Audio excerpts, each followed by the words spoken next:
Assalamualaikum. Assalamualaikum warahmatullahi wabarakatuh.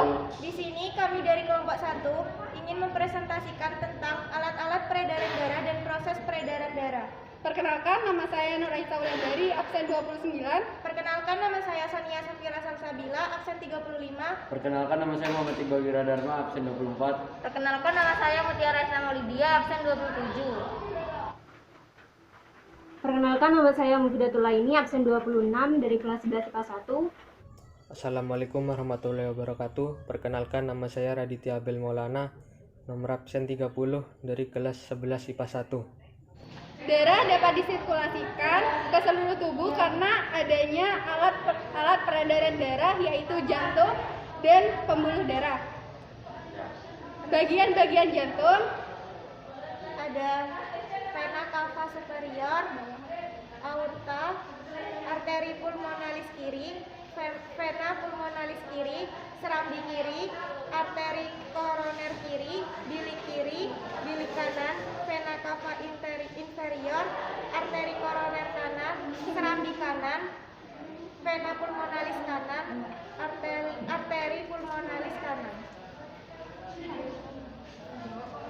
Jantung mempunyai 4 ruang yang terbagi sempurna dan terbungkus oleh perikardia.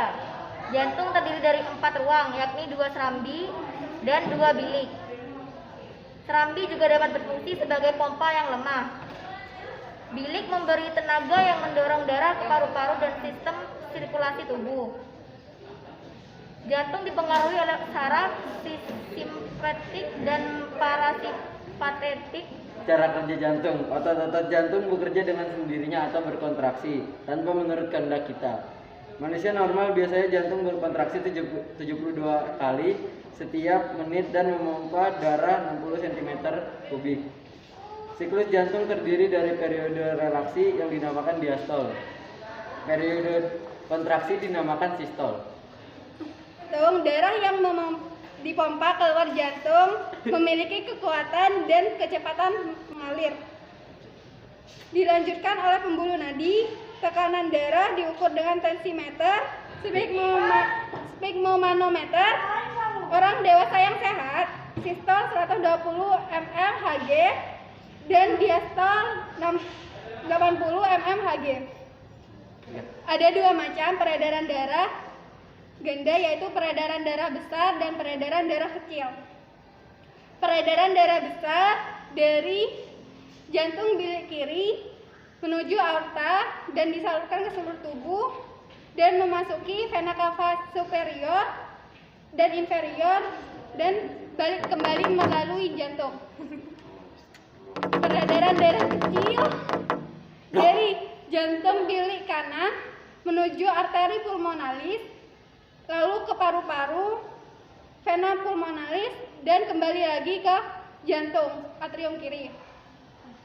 Pembuluh darah. Struktur pembuluh darah ada lapisan dalam, endotelium, lapisan subendotelium, lapisan tengah, lapisan luar, lumen arteri, lumen vena, pembuluh kapiler. Pembuluh darah. Pembuluh nadi atau arteri adalah pembuluh yang membawa darah dari jantung dan umumnya mengandung banyak oksigen. Pembuluh ini tebal, elastis, dan memiliki sebuah katup atau valvula semilunaris terletak di dekat permukaan sehingga dapat dirasakan denyutnya. Pembuluh darah. Pembuluh nadi tersusun atas 3 lapisan jaringan. Lapisan luar berupa jaringan ikat yang kuat dan elastis. Lapisan tengah berupa otot polos yang berkontraksi secara tak sadar. Lapisan dalam berupa jaringan endotelium yang melindungi jaringan di dalamnya. Pembuluh darah. Yang pertama, pembuluh nadi besar atau aorta. Aorta adalah pembuluh yang dilewati darah dari bilik kiri jantung menuju ke seluruh tubuh.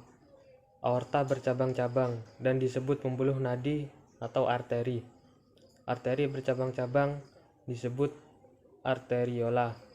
Arteriola bercabang halus disebut kapiler. Kapiler tersusun oleh satu lapis jaringan endotelium.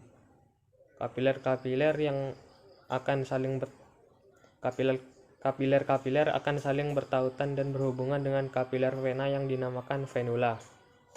Saya akan menjelaskan tentang pembuluh darah. Yang pertama adalah pembuluh nadi pada paru-paru atau arteri pulmonalis, di mana arteri pulmonalis ini merupakan pembuluh darah yang dilewati oleh darah dari bilik kanan menuju ke paru-paru, di mana darah yang diangkut mengandung karbon dioksida, dan ketika di dalam paru-paru karbon dioksida itu akan dilepaskan sehingga oksigen dapat ditangkap atau diikat, sehingga jaringan yang selanjutnya akan dilewati adalah kapiler paru-paru, venula, kemudian vena pulmonalis, hingga sampailah kepada jantung. Selanjutnya adalah pembuluh balik atau vena. Nah, pembuluh balik atau vena ini merupakan pembuluh yang mengembalikan darah itu kepada jantung, di mana juga mengandung karbon dioksida dan memiliki ciri pembuluhnya itu bersifat tipis dan tidak elastis. Dan sepanjang pembuluh tersebut, di sepanjang pembuluh balik terdapat katup. Begitu. Pembuluh darah. Pembuluh balik yang masuk ke jantung ada dua. Yang pertama, vena cava. Vena cava bercabang-cabang menjadi vena. Vena bercabang-cabang menjadi kapiler vena yang disebut venula. Ada dua macam vena cava, yaitu vena cava superior, membawa darah yang mengandung CO2 dari bagian atas tubuh ke serambi kanan jantung, dan vena cava inferior, membawa darah yang mengandung CO2 dari bagian tubuh lainnya dan anggota badan bawah tubuh ke serambi kanan jantung. Dan yang kedua, pembuluh balik yang masuk ke jantung yaitu vena pulmonalis, membawa darah yang mengandung O2 dari paru-paru ke serambi kiri jantung. 1, 2, 3. Sekian dari kelompok kami. Kurang lebihnya mohon maaf. Wassalamualaikum warahmatullahi wabarakatuh. Jika ada pertanyaan, bisa kalian tanyakan di kolom komentar. Dadah. See you.